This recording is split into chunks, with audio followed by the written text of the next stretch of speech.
Association with Himalaya green tea tulsi. सेहत का ये एपिसोड आप तक लाए हिमालय ग्रीन टी तुलसी। ये आपकी इम्यूनिटी और सेहत के लिए फायदेमंद है। कुछ दिन पहले हमने सेहत पर बात की थी कि सर्दियों में वजन क्यों बढ़ जाता है। उसमें डॉक्टर ने कुछ खाने की चीजों का भी जिक्र किया था जो अक्सर सर्दियों के मौसम में खाई जाती हैं। ये एपिसोड देखकर हमें कई सारे मेल्स आए हैं जिनमें लोग जानना चाहते हैं कि इस मौसम में शरीर को गर्म रखने के लिए क्या खाया जा सकता है जो हेल्दी भी हो और जिससे वजन भी ना बढ़े। सुनिए एक्सपर्ट्स क्या कहते हैं। आप नट्स खाते हो, नट्स खाना है तो नट्स जो आप किसी भी फॉर्म में खा सकते हो। आप नट्स में या सीड्स भी यूज करते हो, आप लड्डू की फॉर्म में भी बना सकते हो, या सिंपली आप ड्राई फ्रूट्स वैसे खाना भिगो के खाना चाहते हो, रात को भिगो के सुबह खाना चाहते हो, लाइक बादाम है, अखरोट है या किशमिश है, आपको डाइट में जरूर शामिल करनी चाहिए। तो आप लड्डू की फॉर्म में खाते हो तो उसमें घी भी ऐड हो जाएगा, बट हाँ थोड़ा शुगर कम ऐड करें उसमें, ताकि वो आपको हेल्दी वे में आपको आपके शरीर को गर्म रखने में भी हेल्प करे, आयरन और प्रोटीन और मिनरल रिच मील्स हो सके। सो उसके साथ साथ आप एक लड्डू अगर घी भी डाला है तो उसमें कोई प्रॉब्लम नहीं। एक लड्डू डेली खाने में आपको कोई नुकसान नहीं करता और ना ही एक्स्ट्रा कैलोरी करेगा, बट हाँ बाकी मील आपके हेल्दी होनी चाहिए, दैट इज इम्पोर्टेंट। अगली बात है आपका जो है बेवरेजेस, हॉट बेवरेजेस। सूप की फॉर्म में अगर पानी आप लेते हो, लिक्विड फुल फ्लूइड हो जाता है आपका, तो आपकी बॉडी को भी गर्म रखने में हेल्प करता है और आपका बॉडी इंटेक भी बढ़ जाता है।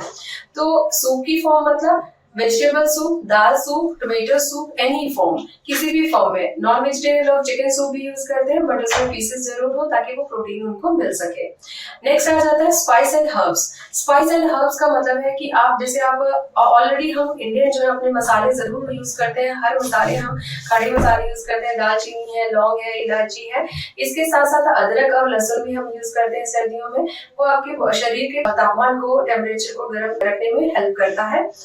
प्लस अगर आप यूज करना चाहते हो जैसे तुलसी का, कोई लोग गर्म पानी तुलसी में बॉईल करके पीते हैं, वो भी आपकी हेल्थ के लिए अच्छा है। कई लोग हनी डाल के गर्म पानी में पीते हैं, वो भी बहुत अच्छा है, because that is antiseptic, antibiotic and जो आपको मैंने ये हर्ब्स बताया दैट इज आल्सो इन्फ्लेमेटरी। वो आपकी सर्दियों में जैसे जॉइंट की स्टिफनेस होती है उसको भी दूर करने में हेल्प करते हैं, इम्यूनिटी बढ़ाने में हेल्प करते हैं, और साथ में आपके जो है जैसे कोल्ड एंड कफ में भी रिलीफ देते हैं।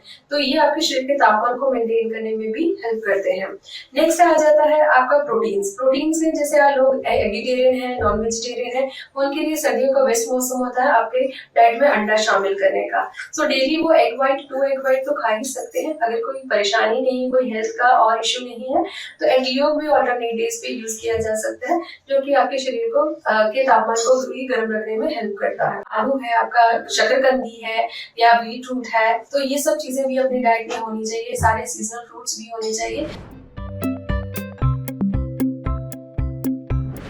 फूड पाइप का प्रॉब्लम है, जीआई ट्रैक्ट का प्रॉब्लम है, गैस्ट्राइटिस है, एसिडिटी है, छाले जिसको हम कहते हैं, अल्सर्स कहते हैं, उनमें ये एक्सेसिव जो अगर लेना शुरू कर देगा कोई हेल्थ पॉइंट ऑफ व्यू से, तो उसके लिए नुकसान का काम करेगा। तो उनको तो डेफिनेटली ये अवॉइड करना चाहिए, बल्कि कम लेना चाहिए। दूसरी बात है, अगर किसी को हेमोरॉइड्स की प्रॉब्लम है, पाइल्स की प्रॉब्लम है पहले से ही, तो उन लोगों को ये चीज यूज नहीं करनी चाहिए, क्योंकि उनके लिए ये हार्मफुल ज्यादा होगा। ये सारी चीजें आपके शरीर को अंदर से गर्माहट देंगी और हेल्दी भी रखेंगी। पर हाँ, जिन लोगों को परहेज करने के लिए एक्सपर्ट ने बोला है वो जरूर ध्यान दें। किसी डाइटिशियन से बात करके ही ये फूड आइटम्स खाना शुरू करें। अब बढ़ते हैं सेहत के अगले सेगमेंट की तरफ, तन की बात। जानिए ये आम पेन किलर किन लोगों को हरगिज नहीं लेनी चाहिए। आइबुप्रोफेन एक बहुत ही आम पेन किलर है, क्योंकि ये दवा बिना डॉक्टर के पर्चे के मिल जाती है, इसलिए लोग इसे अक्सर बीमारी में, चोट लगने पर या फिर दर्द होने में लेते हैं। हालांकि इसके अपने साइड इफेक्ट्स भी हैं। कुछ लोगों को ये दवा नहीं लेनी चाहिए। किन्हें, ये हमें बताया डॉक्टर प्रवीण गुप्ता ने। सबसे पहले अगर आपको इस तरह की दवाइयों से एलर्जी हो तो ये दवाई ना लें। डॉक्टर प्रवीण कहते हैं कि जिन लोगों को अस्थमा है यानी दमा है, उन्हें ये दवाई नहीं लेनी चाहिए, क्योंकि कभी कभी इससे अस्थमा बढ़ भी सकता है। जिनको किडनी में कोई खराबी या दिक्कत हो, उनको ये दवा बिल्कुल भी नहीं लेनी चाहिए। जिन लोगों को गैस या फिर एसिडिटी की दिक्कत रहती है, उन लोगों को भी ये दवा ध्यान से लेनी चाहिए।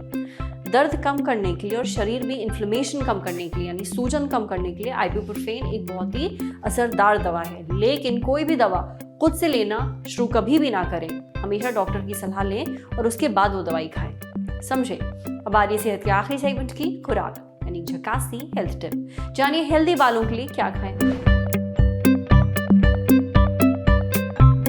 हेल्दी बालों के लिए आप महंगे शैम्पू कंडीशनर खूब इस्तेमाल करते हैं, पर एक चीज इग्नोर कर देते हैं, अपनी डाइट। तो अगर आपको हेल्दी बाल चाहिए तो कुछ चीज़ों का ध्यान रखिए अपनी डाइट में। आपके बाल बने होते हैं केराटिन नाम के प्रोटीन से, इसलिए ज़रूरी है कि आपकी डाइट में प्रोटीन हो। प्रोटीन आपको मिलेगा अंडे, चिकन, मछली, दूध, दही, पनीर और बहुत सारी दालों में। साथ ही आप वो सब्जियां खाइए जो पत्तेदार और डार्क ग्रीन होती हैं, जैसे कि पालक, उसमें खूब आयरन होता है और आपके बालों को हेल्दी रहने के लिए आयरन की बहुत ज़रूरत होती है। आयरन की कमी की वजह से आपके बाल झड़ने लगते हैं। इसके अलावा आप गाजर खाइए या फिर गाजर का जूस भी पी सकते हैं, इसमें होता है विटामिन ए, ये आपके बालों की ग्रोथ के लिए बहुत अच्छा होता है। आज सेहत पर इतना ही। अगर आप एक डॉक्टर हैं, हमसे कुछ शेयर करना चाहते हैं तो जो ईमेल आईडी इस वक्त आपको अपनी स्क्रीन पर दिख रही है उस पर हमें एक मेल भेज दीजिए। शुक्रिया।